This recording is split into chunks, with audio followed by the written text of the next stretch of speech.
Sa pagpapatuloy nga ng paggawa ng bahay ni Nanay Concepcion, sa first day nga ay inayos namin ang bawat dingding ng kanilang tahanan. May mga part na hindi namin pinalitan dahil okay na ang plywood na nakalagay, pero karamihan ay talagang palitin na dahil sabi nga ni Nanay Concepcion ay halos 4 na taon na rin daw ito. Naulanan at nainitan ay talagang humuna na ang plywood. At sa aming paggawa nga ng bahay nila, laking tuwa nga ni Nanay Concepcion kahit na hindi nga niya ito nakikita ay kanya namang nahawakan ang bagong materyales sa kanyang bahay.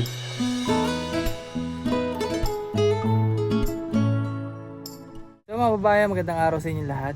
Muli po na dito tayo ngayon kay Nanay Concepcion para pagpatuloy yung paggawa ng bahay nila. Nagpapasalamat po ako sa inyong suporta sa lahat ng aking gawang charity works dito sa Oriental Mindoro. Maraming salamat po. At muli po, ito po yung pangalawang araw ng paggawa ng bahay ni Nanay Concepcion, kung saan po ay gagawin naman namin yung kusina niya. Kusina naman talaga yung ginagawa namin, pero yun nga, day 2 po ng aming paggawa. Papasalamat ako sa ating sponsor, sa lahat ng ating mga viewers na patuloy nagsishare sa ating mga video. Maraming salamat po. Sana patuloy nyo lang ako suportahan at hindi kayo manawa sa lahat ng aking ginagawang mission dito sa Oriental Mindoro. And so ito na yung bahay ni Nanay Concepcion at unti-unti na namin natatapos. Yung nakikita nyo po sa harapan na bahay niya ay hindi po namin papalitan na rin ng plywood kasi medyo matigas pa naman po at hindi pa naman ganun ka lambot katulad nung nakaraan dito. Katulad dito, ayan, medyo malambot pa kasi yung plywood niya, talagang kung saan po talaga palitin na. Pero to mga to medyo okay pa naman po, matigas pa. Gagamitin namin yero, tapos ito lalagyan ng plywood dyan, so ayusin. Sinimulan na nga namin ayusin ang kusina nila Nanay Concepcion. Bali tatanggalin na rin namin yung mga nakalagay na yero dito. Sabi nga ni Tate Rene ay pwede pa itong gamitin at aayusin lang ang pagkakalagay nito dahil talagang naampiyasan sila Nanay Concepcion kapag umuulan. At kwento nga rin Nanay Concepcion na kinapos raw sila sa pagpapaayos ng kanilang tahanan noon, kaya ganito rin daw talaga ang naging itsura ng bahay nila. Gustuhin man niyang maipaayos pero walang kakayahan. Bukod nga talaga sa walang dingding ang kanilang kusina ay kung minsan ay wala rin pagkain dahil tanging inaasahan rin nila ang bigay ng kanyang mga anak. Ngunit may mga sariling pamilya na, tinutulungan rin daw sila pero talagang kapos din at hindi rin ganong kalaki ang sinasahod ng kanyang mga anak. At para sa kaalaman po natin, si Kuya Genaro po ay anak ni Nanay Concepcion na nagkaroon po ng problema sa pag-iisip noon. Dahil po minsan nakabasa po ako na kawawa ang mag-asawa. Matagal na pong wala yung asawa ni Nanay Concepcion. At dahil nga sa paggamit ng pinagbabawal na gamot, ay ito'y pinamental raw ni Nanay Concepcion ng halos 6 na buwan. Dahil nawala na raw talaga ito sa tamang pag-iisip. At sa ngayon nga, ay isa ito sa kasama ni Nanay Concepcion. At meron pa silang kasamang apo. At napatigil raw ito dahil sa hirap ng buhay. Kaya 3 sila sa tahanang ito.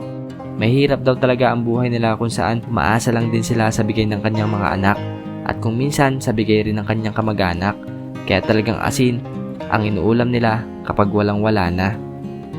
Sabi nga ni Nanay Concepcion, kung hindi lang daw talaga siya naging bulag ay hindi ganito ang buhay nila.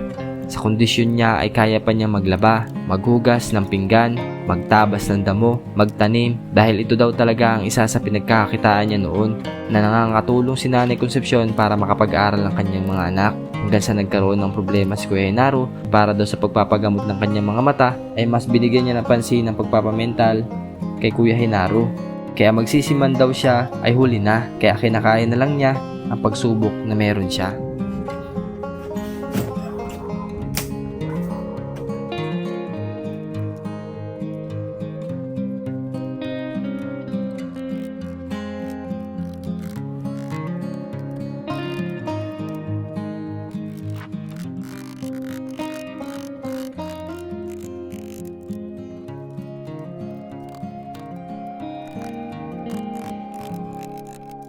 Sa oras ngang ito ay akala namin maabutan kami ng ulan dahil kumukulog na.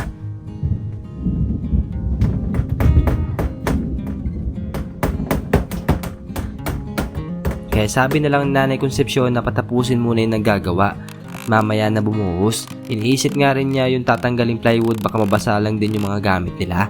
Pero nagpatuloy nga rin kami at mabuti na nga lang din talaga ay hindi tumuloy ang ulan.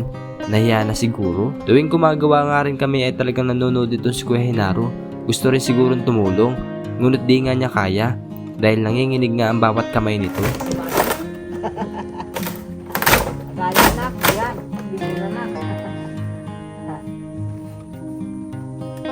Sinira na yung bahay mo, Nay. Binira na. Ala, birahin. Kawa pa. Wala nang pamalit na plywood. Wala. Ganyan na lang. Okay na yun para maraming pintuan na yun. No? Hindi, mahangin pati. Mahangin.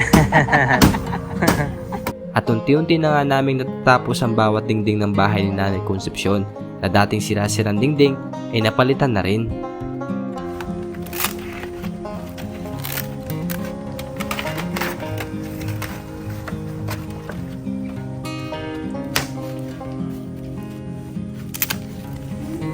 At para nga po sa nagsasabing wala pang 1 taon sira na yung plywood na inyong nilagay, nakadepende naman po siguro sa ginamit na plywood.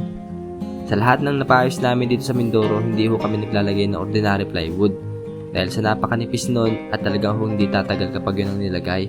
Kaya mas pinipili namin ay yung quality ng plywood na siguradong tatagal ng maraming taon at hindi lang 1 taon.